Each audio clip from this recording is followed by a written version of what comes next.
Yo guys, check kamusta mga idol? So ayan, magandang tanghali sa inyong lahat. Mag-update tayo ngayong linggo mga lodi, no? Gravities. Ang mga news natin mga idol. So sa chart natin mga lods, kita nyo no, nagkatotoo na naman ang ating hula lysis mga idol. So sabi ko sa inyo, pag dito siya sa baba ng 50% nagkonso, malaki yung chance na mag-drop siya. Okay? So ngayon, malapit na siya, no? Ito yung kailangan niya ma-break. Ayan, no? Pero sabi ko nga, once na makuha niya to, if ever lang so nakalock profit na tayo ng $64 diyan. Pag nakuha niya yan, mga lods, no? Pag nakuha niya yan, kinuha niya yung liquidation diyan, liquidity diyan. Siguro hindi ko alam kung malaki yung percent, pero may percent mga idol na kunin niya rin tong liquidation dito, liquidity dito. So, yun lang yung ano natin analysis natin. So, sa ngayon, waiting tayo kung ano yung mangyayari, kung makaka-recover ba siya o didiretso na siya sa kangkungan. Ayan, no? Kita nyo, dito yung ano natin, dito yung ating, kasi pwedeng break niya yan mga lods, no? Kaya tayo dyan nakalagay ngayon. Kasi dapat dito tayo sa 40, di ba? Pero, ganun din kasi kung i-break niya yan, naabutin din to, no? Sa tingin ko so ang gagawin natin, dito na natin ilalagay sa mismong week, yung dulo ng week niya kasi pwedeng tagusin niya yan or pwedeng mag-bounce siya dyan. Okay? Pwede siya mag-bounce dyan. So kung magba-bounce siya, di goods. Pero kung tatagusin niya yan, ganun din, tatamaan din yung dito natin. So mas maganda, dito na lang. Okay? So ayan. Ayan. Ano pang sa tingin niyo dyan pwede mangyari? Mga idol. Ako sa akin dahil umatake yung US ngayon. Nako, kaya siguro medyo ganyan to. Titignan natin. Pero sana makarecover. Pero kung sakaling tamaan yung ating lock profit, yun, mag-aabang na ulit tayo ng position nun. Okay? At least may profit na tayo ng $64 mga idol, no? So nasa 3K na din 'yan, no, 'di ba? Goods na 'yun, mga lodi. Ayun yung perks ng ating hulalysis, no? At least nagla-lock profit tayo, okay? So waiting tayo, baka ngayon o habang nagsasalita tayo, makarinig kayo ng chiching, ibig sabihin tinamaan na yung lock profit natin. Okay? So ayan mag-news na tayo ngayon mga idol. Gravity sa mga balita. So unahin na natin, asan na yung ano dito? Meron akong sinave. Ito to.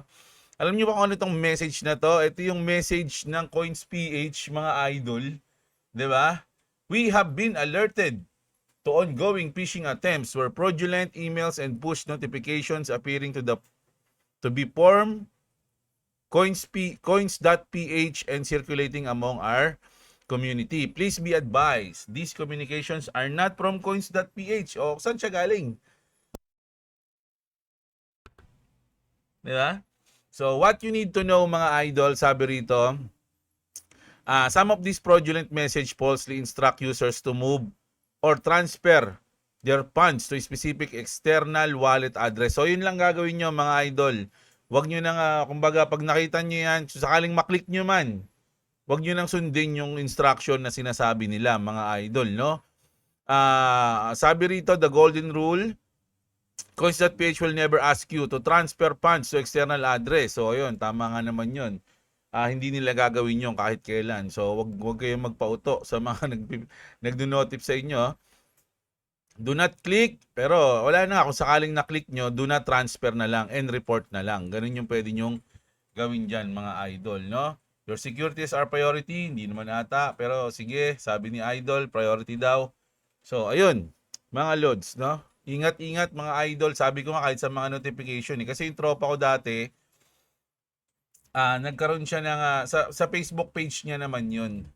May nag-notif sa kanya sa Facebook page niya. Yung pagka-click niya yun, nahack yung kanyang Facebook page. So, ingat kayo sa mga notification, mga idol.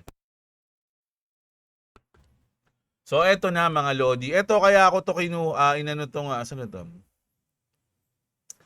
Mga picture na to ng IFM Dagupan, mga lodi. Kasi dito, pinakita, no, yung mga influencer na makakasuhan ata, no, dahil sa pag-promote ng sugal, mga idol, no. Update lang tayo dito.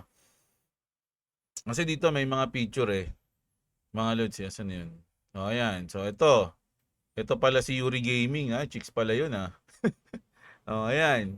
Si Almoralde, meron siyang 1.4 million subscriber. Ito, ang daming subscriber, si Miss Jean Bilog. Ito, kilala nyo na to, si Mekus Mekus. 6.4 million. Kawins, yung kanyang pinopromote. Syempre si Awit Gaming, si Honda Beast, 1 million. The Siblings. Ayan, mga chicks din no. Ayan, ito pa. Asim, The Vines. Si Kuya mo, boss. Grabe, 6.7 million. Grabe mga ano nito ito, 700k si Dan Tambioco. Ano pa? Marami pa So, ayun yung unang batch May pangalawa silang batch. Ito, mga to. Ayan. Si Kuya Pats, 2.4 million. Boss T, Daddy T, Kuya Carl. So, siya lang may-ari nun. Grabe Junsuk. Ano pati? Si Korean, nandito na sa Pilipinas. Si Boss Lucio. Si Boss Lucio, napapanood ko to sa mga editing ng video. 'Di ba sa OBS, sa ayan, alam ko na ano rin ako dito, nanonood ako sa kanya dati. Ayan si Lea Bernardino, nako, grabe, ayan si Kuya Chris Bernal. Mga influencer na nag-promote or legal online gambling, mga idol. Si Sawadi, buti pa siya may 1 million ayun mga idol no. So update lang tayo diyan kasi ito talaga yung mga listahan, so napakadami. Ayan So sila rin 'yon. Pero dito madami mga idol. Ayan ayan. So kasi tayo mga lodi, dati nag-promote tayo niyan pero 3 days lang. 3 days lang tapos inano na natin, tinigil na natin Imagine mga idol yung kita niya na. Alam ko ang share ko lang no, ang subscriber ko pa lang ata noon is mga nasa 10,000 pa lang 10,000 subscribers. Tapos meron, alam niyo yung parang ano ba yung inano ko noon? Yung Bam Bam na may piniklikas mo sa masabog-sabog, di ba? Parang may nagalok sa akin, tapos syempre, bago pa lang akong content creator noon, syempre gagrab mo yun kasi syempre kita yun mga lods, kaya nga nag-YouTube yun nga yung di ba? Purpose may mga makatulong sa iyo na kumita.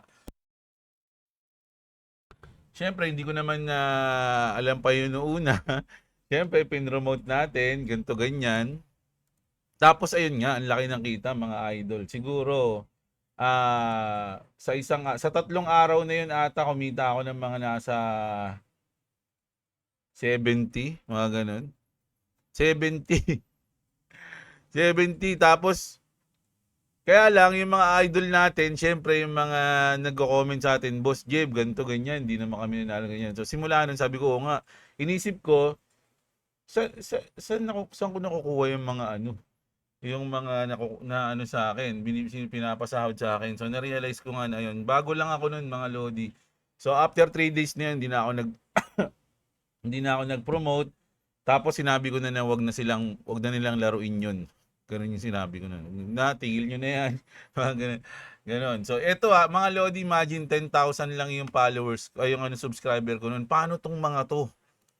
Ayan, meron silang mga 2.6 million. Di ba? Tapos yung iba 6.9 million, 'di ba? Sobrang tindi nun mga idol. Isipin niyo kung magkano kinikita niya mga 'yan. Ito si Mekus Boy. Si Mekus Boy. Ito mga 6.2. Imagine lang. 10,000 yung sa akin, 10,000 subscriber ko noon. Sabihin natin mga 100 lang yung gumamit ng ko ng account ko noon. Siyempre, tas gumabot ng ganun sa loob ng 3 days. Imagine to mga to. Kahit 100,000 lang dyan sumali. Tayo na. Antindi nun mga idol. Palduhan sila, di ba? So, sabi nga ni Nico David, mga lods, pinanood ko, Kung gusto niyo mag-promote ng sugal, mag-promote na kayo ng mga legal. Meron naman daw mga legal na PAGCOR accredited mga regulated na. O, di na lang promote nyo. Kasi kapag ganito, ayan, makakasuhan nga kayo, mga idol. So, ayun, ako hindi na talaga ako magpo-promote niyan, mga Lodi. Minsan ko lang ginawa yon and hindi ko na siya gagawin ulit, mga idol. Okay? So, ayun, update lang tayo dyan, mga Lods, no? So, punta na tayo sa ating malupit. Ito kaya ako pinost tong Abu Dhabi, mga idol, kasi kahapon sinabi natin na nagsorry yung presidente ng Iran sa mga kapitbahay niyang countries na sinabi niya na hindi kami aatake hangga't hindi niya kami inaatake. Pero anong ginawa ng ano pala? IRGC, no? Yung Iranian Revolutionary Group, basta yun. So ito yung mga sundalo ata to ng Iran. So anong nangyari dito, mga idol?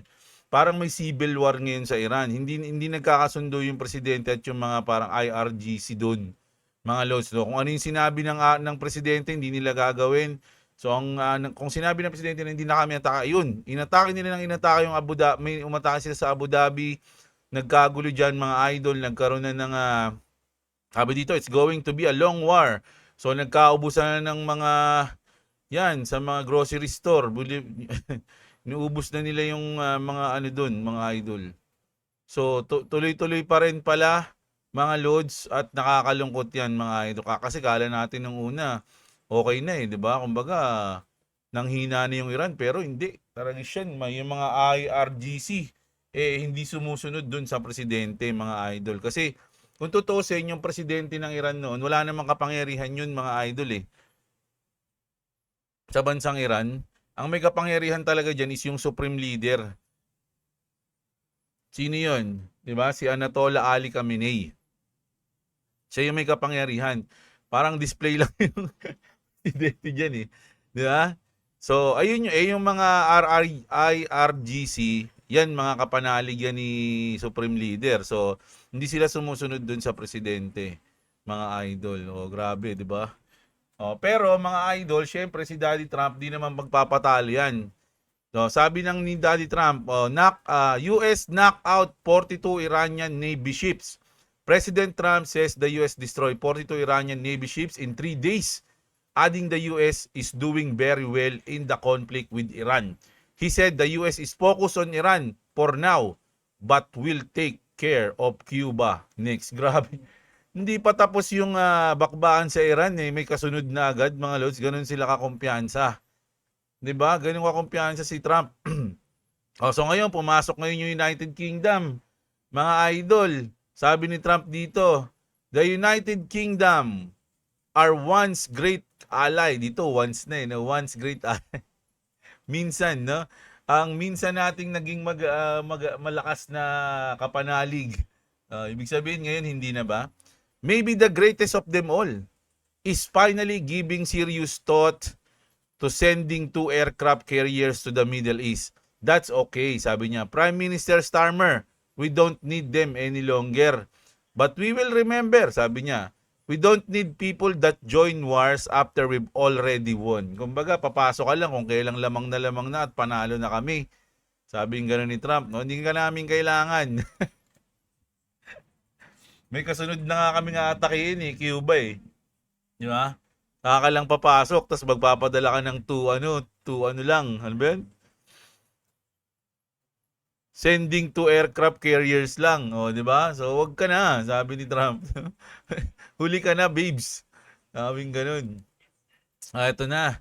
Ito na ang pinoproblema ng buong mundo ngayon, pati ng Pilipinas. No? Sabi ko nga sa inyo kagabi, nagpagas kami ni boss, mga Lodi, mag-aalas 10 na tayo kasi matutulog na. Sabi ko, tayo, pagas na tayo para bukas baka marami ng pila. Kagabi pa lang, mga idol, inabutan pa kami ng cut-off, mga Lods. Naghintay pa kami doon ng mga kalahating oras, tas muntik pa ako mapaaway doon sa sumingit. na kotse. Ang tagal namin naghihintay, sisingitan lang ako. Bad trip yung kotse na yun Pero hindi ako pa rin nauna Pinusinahan ko siya ng may tono. Tut, tut, tut, tut. Ganun So, ang daming nagpapagas, mga loads, no? So, sabi dito, gasoline prices soar in the United States to highest level since 2024.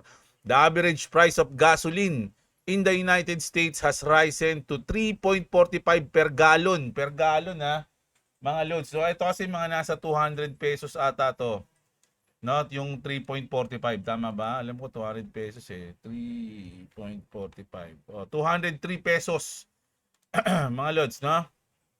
Per gallon, marking the highest level since September 2024 amid escalating geopolitical tension and a global increase in oil prices, mga loads, no?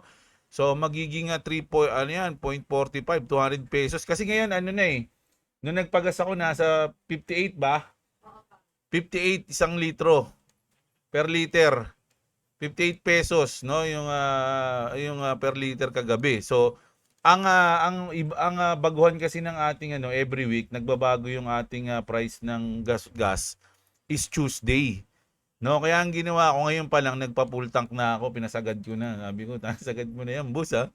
Tapos tatatenga ko na lang yung sasakyan ko kasi baka pagdating ng Tuesday mahal na, umabot na ng 90 pesos, 80 pesos, 'di ba? Halos doble na. Isang kasabay nga namin nagpa-full tank na siya tapos may dala pa siyang galon. Pinapuno niya pa yung galon niya ng gasolina. 'Di ba? So grabe 'yun. Naisip ko nga yun dat pala ginawa ko din 'yun. Kaya lang kasi yung galon niya pang talaga eh. Ang ganda ng galon niya. Pang gasolina talaga. Iniisip ko dadalhin ko yung yung tubig, yung sa galon ng tubig. Baka hindi pwede yun eh. So, yun, grabe. Pero nga dahil sa nangyayaring ito, mga lodi, oy, baka tumama na. Oy, naabangan ko tumunog eh. Hindi kasi ako naka-headset eh.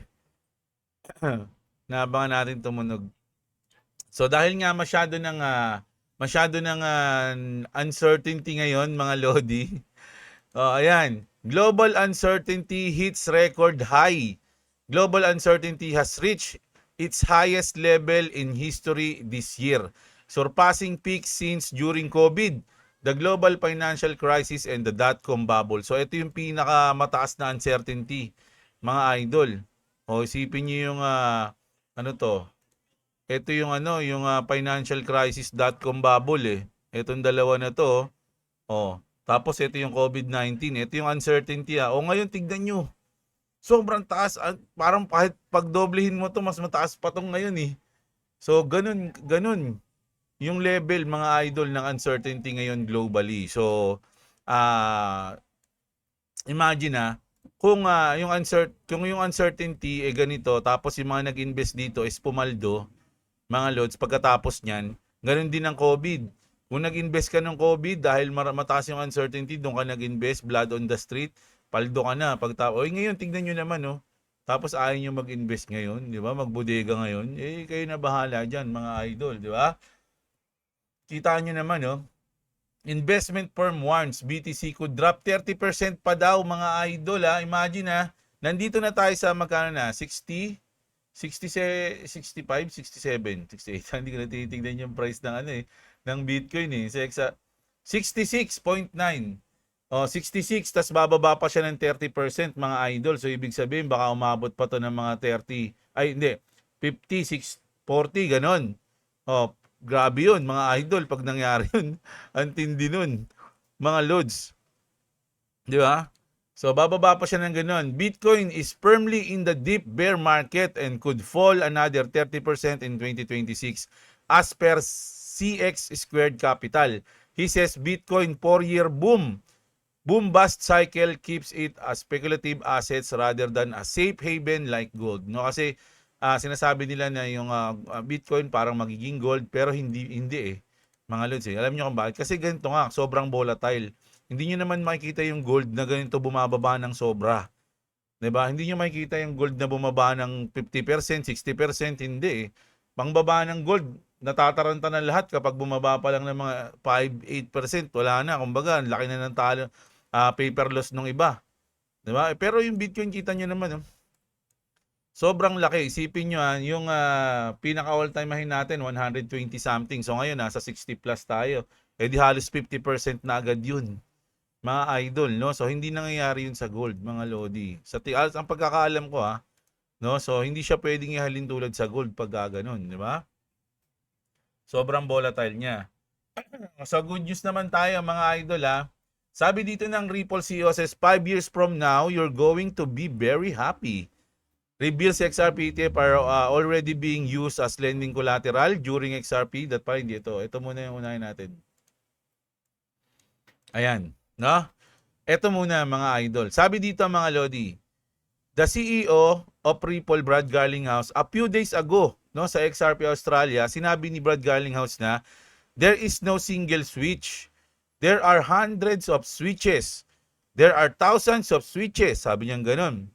No, hindi lang yung, di ba sabi, flip the switch. So, hindi lang isa yung switch. Marami tayong ipi-flip na switch.